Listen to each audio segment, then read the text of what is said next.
ఈ రాశి జాతకుల జీవితంలో ఈ యొక్క మార్పు అయితే ఈ స్త్రీ కలగజేయబోతుంది. ఆ స్త్రీ ఎవరు, ఎందుకు ఇలా చేస్తుంది, ఈ రాశి జాతకుల యొక్క గోచర ఫలితాలు ఈ రోజు ఎలా ఉండబోతున్నాయి, అన్ని వివరాలు వీడియోలో తెలుసుకుందాం. వీడియో నచ్చితే తప్పకుండా ఒక చిన్న లైక్ అయితే చేయండి. మీ లైక్ మాకు ఎంతో సపోర్టింగ్ గా ఉంటుంది.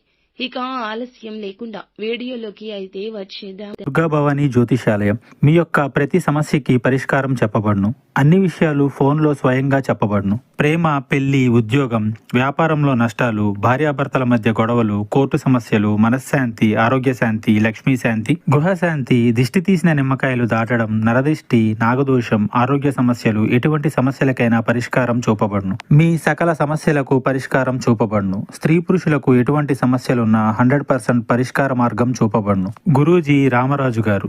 Phone number 9121191826. వీరిని బయట నుండి చూసిన వారికి వీరి గురించి అస్సలు తెలియదండి. గంభీరంగా కనిపిస్తారు. కానీ వీరితో నడిచే వారికి ఖచ్చితంగా వీరి యొక్క మంచితనం, స్నేహతత్వం, ఇతరులకు సాయపడే తత్వం అర్థమవుతుంది. ఎప్పుడూ కూడా ఏదో సాధించాలని తపన ఉంటుంది. ఏమీ చేయలేరు అని ఎవరైనా నిందిస్తే ఖచ్చితంగా అది రెచ్చగొట్టినట్లే. ఎందుకంటే ఏదైనా చేయడానికి పూనుకున్నారంటే ఆ పట్టుదల అలా ఉంటుంది. మరి కష్టాల్లో ఉన్న వారికి, ఎదుటి వారికి సాయం చేయాలనే గుణం ఉంటుంది.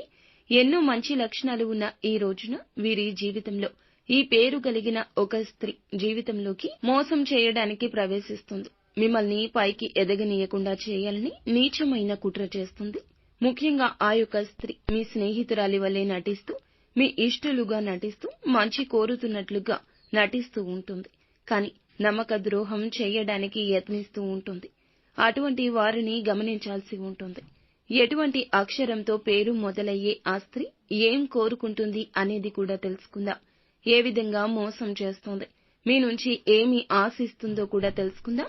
ఇక ఆ స్త్రీ మీతో మంచిగా నటిస్తూ మీ నుంచి ఎక్కువగా డబ్బుని ఆశిస్తూ ఉంటుంది.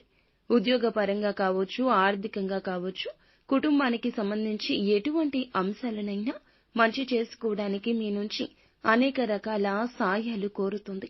ఇటువంటి సందర్భంలో తనే మిమ్మల్ని మోసం చేస్తుంది అనే విషయం మీకు తెలియకపోవచ్చు. కానీ అనేక రకాలుగా ఆ స్త్రీ ప్రయత్నాలు అయితే చేస్తుంది. వంచనకు గురి చేయడానికి, మోసం చేయడానికి ఈ రోజు వారికి అనుకూలంగా ఉంటుంది. ఇదంతా మీ గ్రహస్థితి. ఆ స్త్రీ ఎవరు అనేది గమనించుకోకపోతే తన చేతిలో మీరు కోలుకోలేని దెబ్బ తినే అవకాశం ఉంది. ఎన్ని పనులు ఉన్నా పక్కన పెట్టి ఆ స్త్రీ ఎవరు ఈ రోజు తెలుసుకునే ప్రయత్నం చేయండి. ఎదుటి వారికి సహాయం చేయాలనే తత్వం ఎక్కువే మీకు. కానీ సహాయం పొంది కూడా కొంతమంది వీరిని వంచనకు గురి చేస్తారు. అయినా కూడా వీరి యొక్క వ్యక్తిత్వం, వీరి యొక్క స్వభావం వీరు మార్చుకోలేరు. ఒకానొక సమయంలో సహాయం చేసినా కూడా మానసికంగా కృంగిపోయాను, వీరి కోసమే ఇంత కష్టపడ్డాను కదా, త్యాగాలు చేశాను కదా, నా అనుకున్న వారిని కూడా పక్కన పెట్టాను కదా, వీరిని ఈ స్థాయికి తెచ్చే శ్రమ పడ్డాను కదా, నన్ను అవమానిస్తున్నారు, తిరిగి ప్రశ్నిస్తున్నారు, నా ఆలోచనలు తప్పంటున్నారు, మోసం చేసిన వారిని ఏమీ అనలేకపోతున్నారు. అంతటి గొప్ప వ్యక్తులు మీరు కాబట్టి భగవంతుడు ఈ రోజున కీలక అవకాశాన్ని అందిస్తున్నాడు.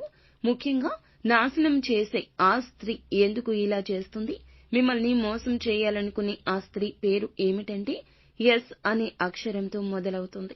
ఇప్పుడు మీ జీవితంలో ఎస్ అనే అక్షరం పేరుతో ఎవరైతే ఉన్నారో, స్త్రీలు కావచ్చు, పురుషులు కావచ్చు, మీతో ఎలా ప్రవర్తిస్తున్నారు, మోసం చేస్తున్నారని తెలిసినా కూడా వారు స్నేహితులైనా, బంధువులైనా ఉన్న పళంగా వారితో మీకు ఉన్న బంధాన్ని రద్దు చేసుకోండి. ఒక పని చేయండి. ఎవరైతే ఎస్ అనే అక్షరంతో జీవితంలోకి వచ్చాక మీ జీవితంలో ఎటువంటి వ్యత్యాసాలు కనిపించాయో గమనించండి. ఏ అంశాల్లో మీరు నష్టపోయారు అనేది పరిశీలించండి. ఆ స్త్రీ ఏ విధంగా మీకు తీయని మాటలు చెప్పి మోసం చేయడానికి ప్రయత్నించింది. ఇలాంటి అంశాలు కూర్చొని ఆలోచిస్తే అంతా బోధపడుతుంది. మీరు చెప్పిన వాటికి అన్నింటికీ ఒప్పుకుంటుంది. మీతో తీయగా మాట్లాడుతూ వెనుకలే గోతులు తవ్వుతూ చెడు ప్రచారం చేస్తుంది. ఈ రోజున ఆ విషయాన్ని గమనించుకోవడానికి భగవంతుడైతే మీకు కీలక అవకాశాన్ని ఇస్తున్నాడు. ఇకనైనా వారిని పట్టించుకోకుండా, ఏమి చెప్పినా సీరియస్ గా తీసుకోకుండా, ఏ పనులు చెప్పకుండా ఇగ్నోర్ చేస్తూ జీవితాన్ని ముందుకు సాగించండి. మిగతా అంశాలు అనుకూలంగానే కనిపిస్తున్నాయండి. నిత్యం మాత్రం శివనామస్మరణ తప్పక చేసుకోండి. అంతా మంచి జరుగుతుంది.